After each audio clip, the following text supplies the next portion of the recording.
Good morning everyone. In today's class we will discuss the third type of animal tissue, that is connective tissue. In the previous class we had already talked about two type of animal tissue, that is your neural and muscular tissue.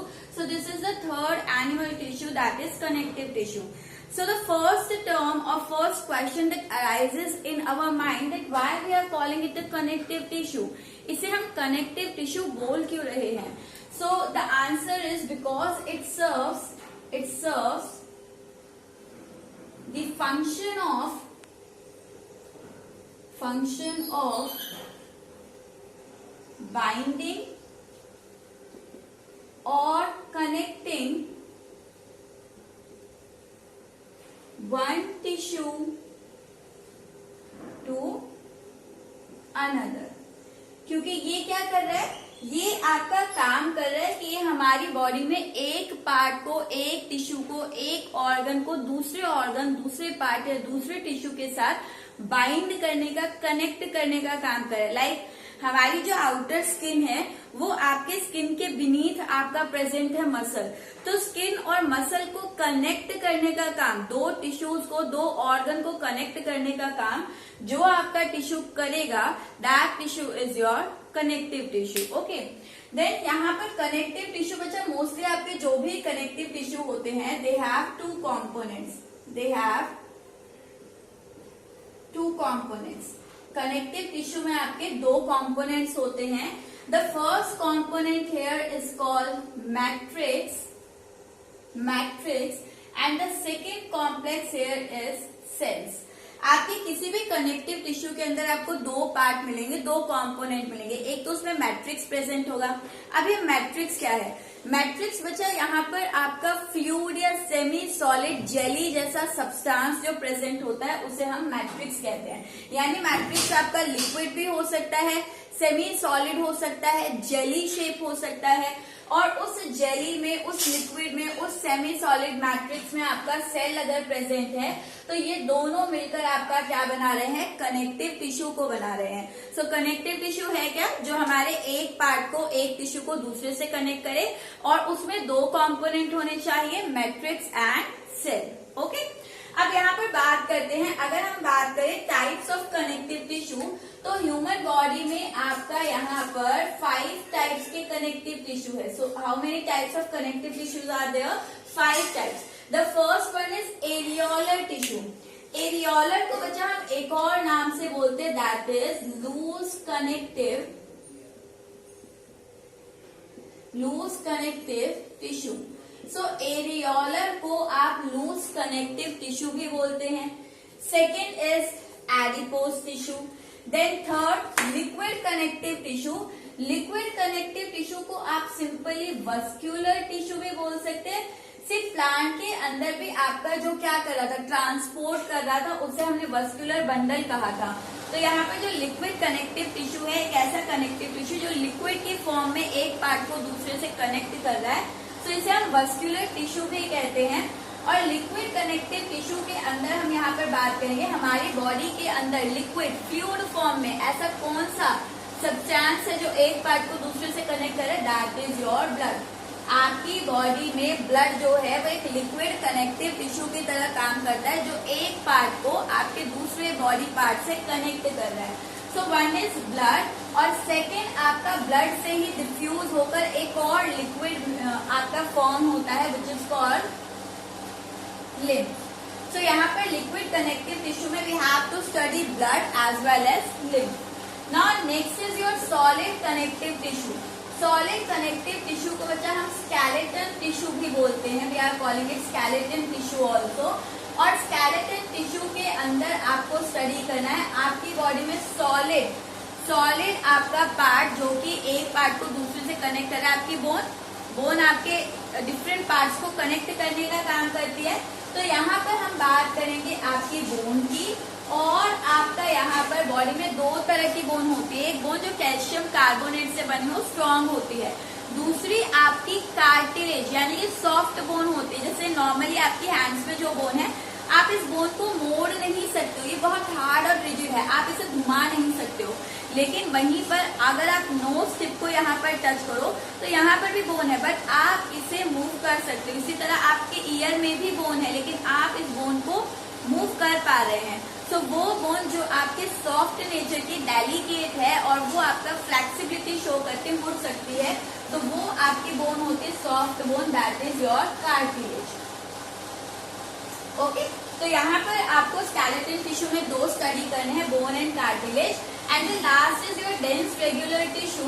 Dense regular tissue में भी हमें दो tissue study करने हैं बच्चा। The one is your cartilage, sorry, the one is your tendon,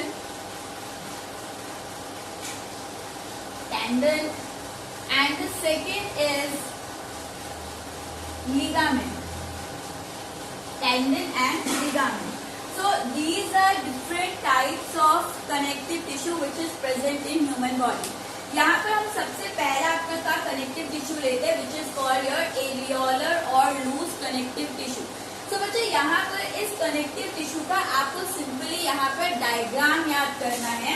तो इस areolar और लूज कनेक्टिव टिश्यू में क्या है कि यहाँ पर आपका जो टिश्यू होता है वो लूजली पैक्ड होता है। The first thing here that the tissue is loosely packed. Loosely packed मतलब कोई स्पेसिफिक अरेंजमेंट नहीं है। सी, अगर मैं यहाँ पर कहूँ कि ये पैटर्न फॉलो कर रहा है, ये मैट्रिक्स है, फिर ये सेल है, फिर ये मैट्रिक्स है, तो यहाँ पर एक पैटर्न फॉलो करे जिसकी वजह से यहाँ पैकेजिंग स्ट्रॉन्ग होगी। बट यहाँ पर कोई पैटर्न नहीं है, ये आपका लूजली अरेंज होता है लूज कनेक्टिव टिश्यू। ओके, अब यहाँ पर इस लूज कनेक्टिव टिश्यू में है क्या? लूज कनेक्टिव टिश्यू बेसिकली आपका फाइबर से बना होता है। यहाँ पर आपके मैट्रिक्स प्रेजेंट होता है, इट हैव, क्योंकि हम कह रहे हैं यहाँ पर दो कंपोनेंट है। क्या? पहला तो यहाँ पर प्रेजेंट है मैट्रिक्स, इट हैव मैट्रिक्स, और यहाँ पर जो मैट्रिक्स प्रेजेंट है वो जेली लाइक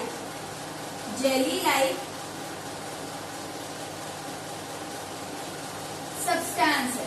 तो यहाँ पर आपका जो मैट्रिक्स है इट हैव टू कॉम्पोनेंट्स, दो कॉम्पोनेंट्स है। पहला आपका यहाँ पर मैट्रिक्स जो कि जेली लाइक सब्सटेंस है, और इसी जेली लाइक सब्सटेंस में बच्चा आपके प्रेजेंट होते हैं डिफरेंट काइंड ऑफ फाइबर्स। सो यहाँ पर आपका मैट्रिक्स में जेली लाइक सब्सटेंस, और आप क्या लिख सकते हैं, that which is transparent and sticky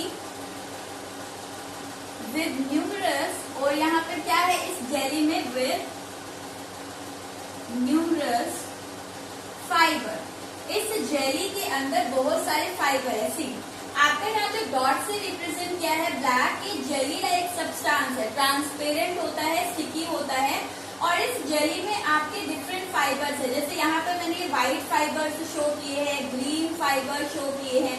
तो यहाँ पर इस जेली के अंदर आपके डिफरेंट टाइप के फाइबर्स प्रेजेंट होते हैं, एंड इसके अलावा सेल्स भी, आपके कुछ और सेल्स भी प्रेजेंट होते हैं। सो यहाँ पर अगर हम बात करें सेकेंड की कौन कौन से आपके सेल्स हैं, तो मेनली आपका एरियोलर के अंदर हम इस टिश्यू को पढ़ते हैं, क्योंकि यहाँ पर फाइबर्स जो है वो इम्पोर्टेंट रोल प्ले कर रहे हैं। सो यहाँ पर सेल की अगर हम बात करें, फाइबर्स की अगर हम बात करें, तो पहला यहाँ पर होता है white collagen fibre. Let me check out, board आपको विजिबल है। व्हाइट कोलेजन फाइबर है। व्हाइट कोलेजन फाइबर बच्चा आपका नाम से पता चल रहा है। यहाँ पर आपका ये जो होता है कोलेजन फाइबर, फाइबर्स आपके जो होते हैं वो प्रोटीन से बने हुए, तो कोई भी फाइबर होगा ना वो प्रोटीन से बना हुआ होगा। तो यहाँ पर कोलेजन फाइबर को बनाने वाले प्रोटीन का नाम हो जाता है इसी के नाम पर, that is collagen protein.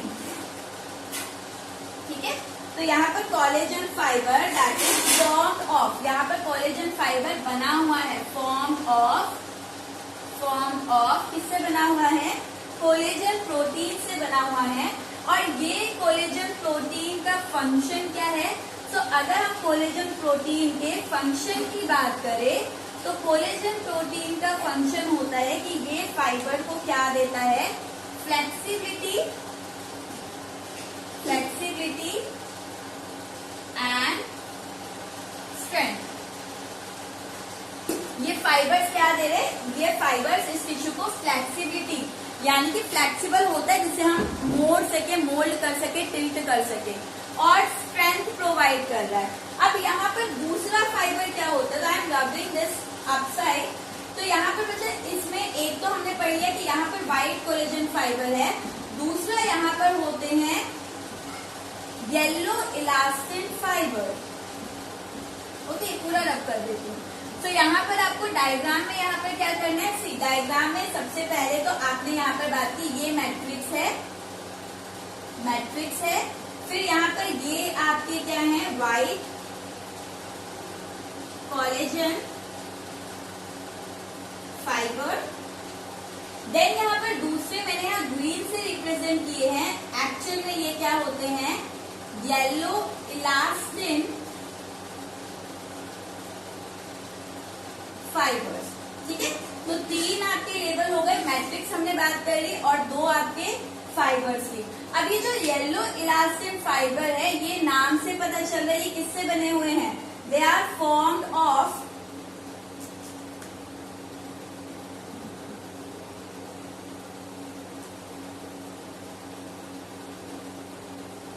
They are formed of, किससे बने हैं, ये बने हुए हैं बच्चा इलास्टिन प्रोटीन। इलास्टिन फाइबर है तो इसे बनाने वाला प्रोटीन भी क्या है, इलास्टिन प्रोटीन। और इस इलास्टिन प्रोटीन का क्या काम है, इसका काम है इलास्टिसिटी देना, यानी कि सी अगर आप अपनी मसल्स को, हम मसल का एग्जांपल ले लेते हैं कि फ्लेक्सिबल और इलास्टिसिटी में क्या डिफरेंस है। देखो, अगर आप अपनी मसल को खींच पा रहे हैं, ठीक है, किसी रबड़ को आप खींच पा रहे हैं तो वो है उसका इलास्टिक नेचर।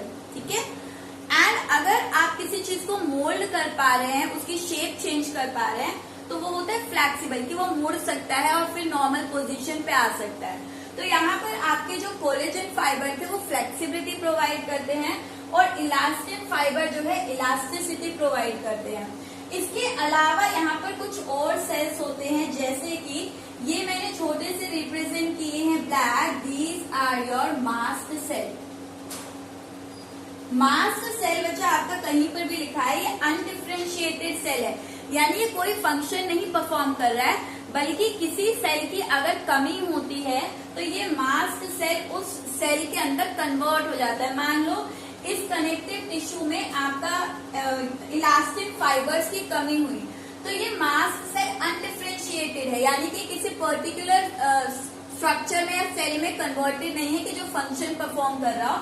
जिस भी सेल की कमी होती है बॉडी में, ये मास्ट सेल उसी सेल में कन्वर्ट हो सकते हैं। So mast cell are what, they are undifferentiated. Differentiated term आप प्लांट टिश्यू में पढ़ चुके हैं। डिफरेंशिएटेड हमने बोला था कि वहां डिफरेंशिएटेड आप टर्म वहां यूज करते हैं जहां पर सेल्स जो है वो डिवीजन कैपेबिलिटी लूज कर एक पर्टिकुलर फंक्शन परफॉर्म करने लगे। लेकिन यहाँ हम अनडिफरेंशिएटेड कह रहे हैं कि अभी ये आपका कोई पर्टिकुलर फंक्शन परफॉर्म नहीं कर रहा। आपकी बॉडी में जिस सेल की भी कमी होती है तो आपकी बॉडी में मास्ट सेल्स जो होते हैं वो उसी सेल्स में कन्वर्ट हो जाते हैं। ओके, देन यहाँ पर दूसरे मैंने यहाँ से ये रेड आपके सेल्स शो किए हैं। So these cells are what, ये रेड आपके जो है they are kind of WBCs। ये आपके WBCs होते हैं, तो यहाँ पर हम नाम लिख सकते हैं कि ये आपके क्या है, these are called your macrophages and macrophages are types of WBC। Macrophages, I hope आपने पढ़ा होगा WBCs को। WBC स्टैंड करता है व्हाइट ब्लड सेल के लिए। तो व्हाइट ब्लड सेल अभी आप पढ़ते हैं कि आपके ब्लड के अंदर RBC है, रेड ब्लड सेल है, WBC है, व्हाइट ब्लड सेल है, बट व्हाइट ब्लड सेल भी आपके डिफरेंट टाइप्स के होते हैं बच्चा। तो यहाँ पर मैक्रोफेजेस होता है। मैक्रोफेजेस का काम क्या होता है कि ये आपका एंगल्फ करता है। कोई भी पैथोजन आ रहा है आपकी बॉडी में तो उसको एंगल्फ करने का काम कौन करेगा, ये macrophage. So macrophages are type of WBCs। तो अगर ये टाइप ऑफ WBCs है, आप सिंपली कह सकते हो कि ये आपकी बॉडी में क्या कर रहा है, ये मेंटेन कर रहा है इम्यूनिटी को। तो यहाँ पर इस तरह के आपके कुछ सेल्स प्रेजेंट होते हैं इस कनेक्टिव टिश्यू में। मेनली आपका ये कनेक्टिव टिश्यू क्या है, ये आपके दो पार्ट्स को कनेक्ट करेगा, ठीक है। एरियोलर को हम लूज कनेक्टिव टिश्यू कह रहे हैं बिकॉज यहाँ पर आपके सेल्स और मैट्रिक्स का कोई स्पेसिफिक पैटर्न नहीं है, लूजली अरेंज है। मैट्रिक्स के अंदर आपके जो सेल्स है वो जगह जगह एम्बेडेड है, जगह जगह फ्लोट कर रहे हैं, ठीक है। यहाँ पर आपके दो कंपोनेंट होते हैं, एक मैट्रिक्स जो कि जेली है, जेल शेप का है, ट्रांसपेरेंट है, स्टिकी है, और दूसरे यहाँ पर सेल्स होते हैं। सेल्स में मेनली यहाँ पर फाइबर्स होते हैं। फाइबर्स में व्हाइट कोलेजन फाइबर जो कोलेजन प्रोटीन से बना होगा, येलो इलास्टिन फाइबर जो इलास्टिन प्रोटीन से बना होगा। कोलेजन फ्लेक्सिबिलिटी प्रोवाइड करता है, इलास्टिन आपका इलास्टिसिटी प्रोवाइड करता है। ओके, आई होप इतना आपको क्लियर होगा। Now coming to the next point कि इस एरियोलर कनेक्टिव टिश्यू का फंक्शन क्या होता है। So I am rubbing all this now.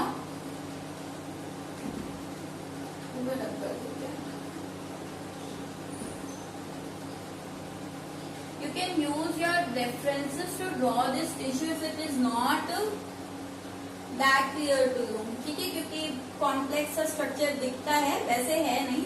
Simply आपको ये स्क्वायर सा ड्रॉ करना है, इसके अंदर ये मैट्रिक्स सा बनाना है और फिर अपने फाइबर्स को यहाँ पर सेट कर देना है और यहाँ पर कुछ सेल्स बना देने हैं। But still you found it typical, so you can use your reference. Okay, now we will talk about the functions. ये एरियोलर प्रेजेंट कहाँ है, तो एरियोलर सबसे पहला ये कनेक्ट कर रहा है किसको, it connects your skin, connects skin with muscle.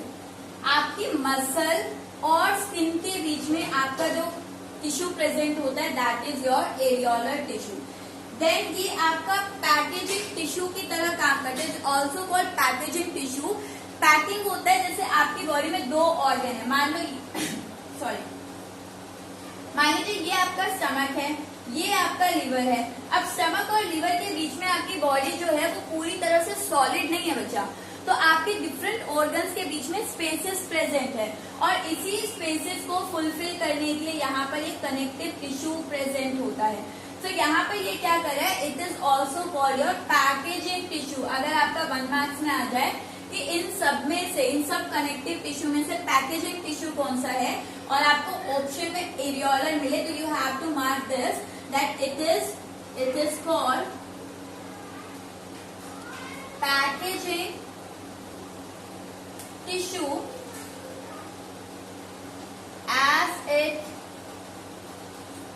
as it cover the space present between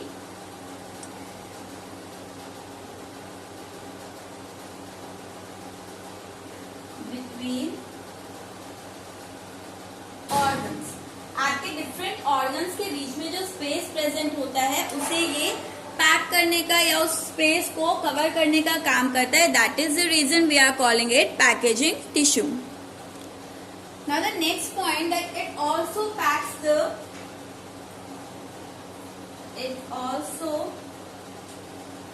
की जगह हम कनेक्ट लिख रहे थे, it also connects our blood vessels. हमारी जो ब्लड वेसल्स होती है वो ट्यूब्स जिनके अंदर ब्लड फ्लो कर रहा है, हमारी बॉडी में जो ब्लड है वो ट्यूब्स के अंदर फ्लो करता है, तो उन ट्यूब्स को हम क्या कहते हैं, ब्लड वेसल्स कहते हैं। तो हमारी जो ब्लड कैरिंग ट्यूब्स है एंड हमारा जो नर्व टिश्यू है उसे भी कनेक्ट करता है। It also connects our blood vessels and nerve tissue with surrounding tissues and और ऑर्गन। सराउंडिंग टिश्यू और ऑर्गन से कनेक्ट करने का काम कर रहे हैं, ठीक है। So this is all about your areolar tissue. I hope ये टिश्यू आपको अब क्लियर होगा, ठीक है। कवर की जगह आप फिल्स कर लीजिए, ठीक है। So this is the function of your areolar tissue. Now moving to the next, that is adipose tissue. अब नेक्स्ट टिश्यू की बात करते हैं। फर्स्ट हमने कवर कर लिया है, आपको हर टिश्यू के स्ट्रक्चर को ध्यान में रखना है ठीक है। अगर आप स्ट्रक्चर को दिमाग में रखते हैं तो आप उसके बारे में सब लिख सकते हैं। जैसे स्ट्रक्चर में आपको मैट्रिक्स दिख रहा है, कौन कौन से सेल दिख रहे हैं, तो बेसिकली आपको एरियोलर और एडिपोज का क्या याद करना है, स्ट्रक्चर याद करना है। पॉइंट्स आपको ऑटोमेटिकली मिल जाएंगे, ठीक है। Now the second tissue is adipose tissue. अब देखो अच्छा, एडिपोज में भी पहले हम लेबल कर लेते हैं। यहाँ पर भी आपको दो पार्ट दिख रहे हैं। ये जो रेड से हमने रिप्रेजेंट किया है ये कंप्लीट है यहाँ पर मैट्रिक्स, ठीक है। यहाँ का मैट्रिक्स भी आपका जेली लाइक ही है, ट्रांसपेरेंट है। अब इसके बाद ये जो ग्रीन कलर के दिख रहे हैं ये आपके हैं फाइबर्स। अगेन फाइबर्स आपके दो ही तरह के हैं, यहाँ पर कोलेजन फाइबर्स हैं और इलास्टिन फाइबर है। और यहाँ पर ये आपके हैं, इसे कोलेजन कर लो, व्हाइट कोलेजन, एंड ग्रीन को हम कर लेते हैं, this green is your elastin fibre, ठीक है। ये जो व्हाइट ट्यूब दिख रही है ये आपके व्हाइट ट्यूब क्या है, ये कोलेजन फाइबर है। और ये जो ग्रीन दिख रहा है ये आपका इलास्टिन फाइबर है। रेड डॉट्स जो दिख रही है ये आपका मैट्रिक्स है। अब मेन एडिपोज टिश्यू है क्या, एडिपोज टिश्यू आप फैट स्टोरिंग टिश्यू को बोलते हैं। तो ये आपके जो बड़े बड़े ग्लोब्यूल्स दिख रहे हैं, ये सेल दिख रहे हैं, these cells are called adipocyte. और एडिपोज का मतलब है फैट स्टोरिंग। तो एडिपोसाइट आपके सेल्स हैविंग फैट की ऑयल ड्रॉपलेट्स होती है। जैसे ये सेल है और इसके अंदर ये आपका जो दिख रहा है ये कंप्लीट ऑयल ड्रॉपलेट है। तो फैट को स्टोर करने वाला टिश्यू आपका क्या होगा, adipose tissue. Along with this यहाँ पर भी आपके different kinds of cell present होते हैं। सेम ये आपके मैक्रोफेजेस होंगे which is kind of WBCs। Macrophages आपकी बॉडी में हर टिश्यू के पास आपके प्रेजेंट होते हैं और ये हर टिश्यू में सेम काम कर रहे हैं पैथोजन से फाइट करने का। सो this is the structure of your adipose tissue. अब आते हैं इसके बारे में। तो एडिपोज टिश्यू में फर्स्ट पॉइंट आप लिख सकते हैं, it is fat storing tissue. Fat storing tissue है, ऑयल ड्रॉपलेट हम लिख सकते हैं, फैट स्टोरिंग या ऑयल ड्रॉपलेट आ जाए तो उसे स्टोर करता है। अगेन यहाँ पर भी आपके क्या होते हैं, टू कंपोनेंट्स हैं। मेन जो हम बात कर रहे हैं, मेन दो कंपोनेंट्स क्या है, एक तो यहाँ पर भी आपका मैट्रिक्स प्रेजेंट है जो कि सेम है, इसलिए हम इसे रिपीट नहीं करेंगे। और दूसरे यहाँ पर आपके फैट सेल्स मेन है बच्चा, जिसे हम एडिपोसाइट कह रहे हैं। तो यहाँ पर भी आपके दो कंपोनेंट है, fat cells, adipocyte and your matrix. Okay, यहाँ आपको क्लियर है। अब आते हैं इसकी पोजीशन के बारे में, ये प्रेजेंट कहाँ कहाँ है। तो if we talk about its position, so position wise बचा। अच्छा, एक और चीज ध्यान दीजिएगा, यहाँ पर इलास्टिन, कोलेजन फाइबर, मैट्रिक्स ये एरियोलर टिश्यू में था, तो ये एक तरह का एरियोलर टिश्यू ही है। और यहाँ पर एडिपोज जो होता है इस एरियोलर के अंदर एनकैप्स्ड है, यानी कि इसके अंदर आपका छुपा हुआ है। तो this is your areolar tissue and this adipocyte जो सेल्स हैं, these are actually encapsulated inside the areolar tissue। ये आपके एरियोलर टिश्यू के अंदर ही छुपे हुए होते हैं और जहां जहां पर आपके एडिपोसाइट होंगे उसी एरियोलर टिश्यू को हम एडिपोज टिश्यू कह देते हैं। सो दिस एडिपोज टिश्यू, आप एक और पॉइंट लिख सकते हैं, that this adipose tissue encase this adipocytes encase जो होता है बंद हो रखा है जो, ठीक है, एनकेस इनसाइड। तो यहाँ पर ये एडिपोसाइट है और ये बंद है किसके अंदर, एरियोलर के अंदर, inside areolar tissue. Now if we talk about the next about the position of this tissue, तो सेकेंड पॉइंट हम यहाँ पर डिस्कस करते हैं कि इस टिश्यू की पोजीशन कहाँ है, आपकी बॉडी में कहाँ पर प्रेजेंट है। So if we talk about the position, so this adipose is present beneath the skin, ये आपका beneath the skin, then around heart and kidney. आपके जो ऑर्गन होते हैं बेसिकली मेनली हार्ट और किडनी, उसके अराउंड आपका प्रेजेंट होगा, ठीक है। आपके ऑर्गन्स के अराउंड भी आपका प्रेजेंट हो सकता है। ये मेनली आपका दो काम करता है। तो फंक्शन क्या क्या करता है, फंक्शन क्या कर रहा है, पहला it insulates the body against heat loss। अब इसको रखना नहीं है। देखो आपका कहा जाता है कि जिन पर्सन के अंदर फैट ज्यादा होता है, हट्टे कट्टे मोटे हैं, फैट ज्यादा है, ठीक है, तो यहाँ पर ये फैट जस्ट स्किन के नीचे प्रेजेंट होता है। और जब आपका सर्दियों में क्या होता है, शिवरिंग होती है, ठंड लगती है, हम कपकपी करते हैं, तो उसमें हीट जनरेट होती है। और shivering is a type of exercise. जो आप कपकपाते हैं वो एक तरह की एक्सरसाइज है जिससे हीट जनरेट हुई। वो हीट आपकी बॉडी से बाहर निकल गई तो फिर आपको दोबारा ठंड लगेगी।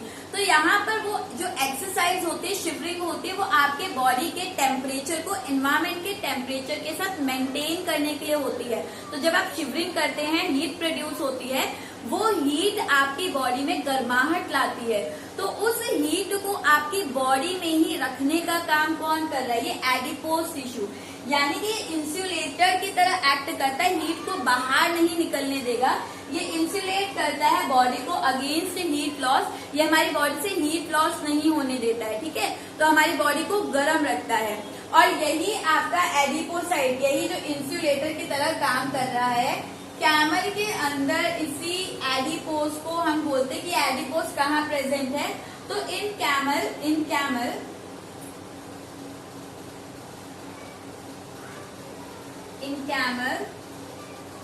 it is called और it is present in, ये आपका फैट कहाँ स्टोर होता है, it is present in हम। जैसे कि हमारी बॉडी में तो पूरी स्किन के नीचे एडिपोज प्रेजेंट है, कैमल की बॉडी में जो सारा फैट होता है वो एक पार्ट में आकर स्टोर हो जाता है, और वो उसका एक पार्ट क्या होता है, हम। आपने देखा होगा कैमल की बॉडी पर ये आउट ग्रोथ होती है, तो ये जो आउट ग्रोथ है बच्चे, यहाँ पर सारा कैमल का फैट स्टोर है, ठीक है, जो उसकी बॉडी से हीट लॉस नहीं होने देता है। तो यहाँ पर आपका क्या कर रहा है, कैमल के केस में ये हम्प में प्रेजेंट होता है, पूरी स्किन में प्रेजेंट नहीं होता, क्योंकि कैमल ऑलरेडी आपका गर्म एरिया में रहता है, तो उसको बॉडी के अंदर हीट को स्टोर करने की जरूरत नहीं है, तो उसकी बॉडी में रिस्ट्रिक्टेड है, पूरी बॉडी में प्रेजेंट नहीं है ये फैट टिश्यू, सिर्फ हम्प रीजन में प्रेजेंट है, ठीक है। और वहां पर भी जो प्रेजेंट होता है फैट, कैमल्स के अंदर जब वो फैट टूटता है तो वाटर निकलता है, और वाटर की जो रिक्वायरमेंट है कैमल की वो फुलफिल हो जाती है, इसलिए कई महीनों तक आपका, कई दिनों तक आपका कैमल जो है वो विदाउट वाटर सरवाइव कर सकता है, बिकॉज उसके हम्प में जो फैट स्टोर होता है वो ब्रेक होकर वाटर मॉलिक्यूल बनाता है। और हमारे पूरी बॉडी में आपका फैट जो है स्किन के बीनीथ है, लेकिन कैमल में आपका सिर्फ एक ही रीजन में रेस्ट्रिक्टेड होता है, दैट इज हम्प। इसी तरह आपके वेल्स के अंदर, इन वेल्स के अंदर भी ये रेस्ट्रिक्टेड है, कहाँ पर, वेल्स के अंदर ये जो फैट स्टोरिंग टिश्यू होता है उसे हम कहते हैं ब्लबर, ठीक है। तो ये हम्प और ब्लबर क्या है, they are fat storing part of camel and whale. जैसे हमारे स्किन के बीनीथ आपका स्टोर हो रहा है पूरा, लेकिन इनके अंदर हम्प और ब्लबर जो है यहीं पर आपका स्टोर होगा। तो एक तो आपका हो गया कि इंसुलेट कर रहा है बॉडी को अगेंस्ट हीट लॉस। दूसरा आपका यहाँ पर फैट का क्या रोल है, तो अगर हम सेकेंड फंक्शन की बात करें फैट में, so that is your that it act as a shock absorber, कि ये आपके डिफरेंट पार्ट्स जो होते हैं उसे मैकेनिकल शॉक से, या आपकी बॉडी में कोई आपका जो है सडनली कोई वर्क हुआ तो आपके ऑर्गन्स को, जैसे हार्ट के अराउंड प्रेजेंट है, किडनी के अराउंड प्रेजेंट है, तो हार्ट के अराउंड आपका ये जो आपका स्टोर हो रहा है, heart is something like fist, like इस तरह का, तो हार्ट के अराउंड ये आपका जो पूरा फैट स्टोर हो रहा है वो इस हार्ट को किसी भी तरह के शॉक से प्रिवेंट करने का काम कर रहा है। तो सेकेंड हम फंक्शन लिख सकते हैं that it act as shock absorber cushion around, कहाँ पर, हमारी किडनी के अराउंड है, अराउंड किडनी, हमारे हार्ट के अराउंड है, आपकी जो आई बॉल्स होती है उसके अराउंड है. Okay, so this is the function of adipose. तो आपने कुछ भी नहीं पढ़ा, देखो सिंपल सा 4 लाइन है. आपको इसका स्ट्रक्चर अच्छे से याद करना है कि एडिपोज क्या है. स्ट्रक्चरली ये एरियोलर टिश्यू ही है जिसके अंदर फैट ग्लोब्यूल्स, फैट सेल जो है एनकैप्ड होते हैं, आपके बंद होते हैं. यहाँ पर आपका मैट्रिक्स प्रेजेंट है, वही सेम कंपोनेंट मेन मैट्रिक्स है और उसके साथ एडिपोसाइट यानी कि फैट सेल्स प्रेजेंट है. यहाँ पर पोजीशन में आपके स्किन के बीनीथ प्रेजेंट होगा, हार्ट और किडनी के अराउंड प्रेजेंट होता है. और फंक्शन क्या कर रहा है, ये आपकी बॉडी से हीट लॉस होने से प्रिवेंट करता है. और दूसरा ये आपके डिफरेंट ऑर्गन्स के अराउंड शॉक एब्जॉर्बर का काम कर रहा है, कुशन लाइक वर्क कर रहा है. ठीक है, so this is overall work of your tissue. I hope ये आपको क्लियर होगा. In the next class we will talk about our liquid connective tissue. So आज हमने 2 कनेक्टिव टिश्यू स्टडी किए हैं, areolar and adipose. So this is all for today बच्चा. Thank you so much.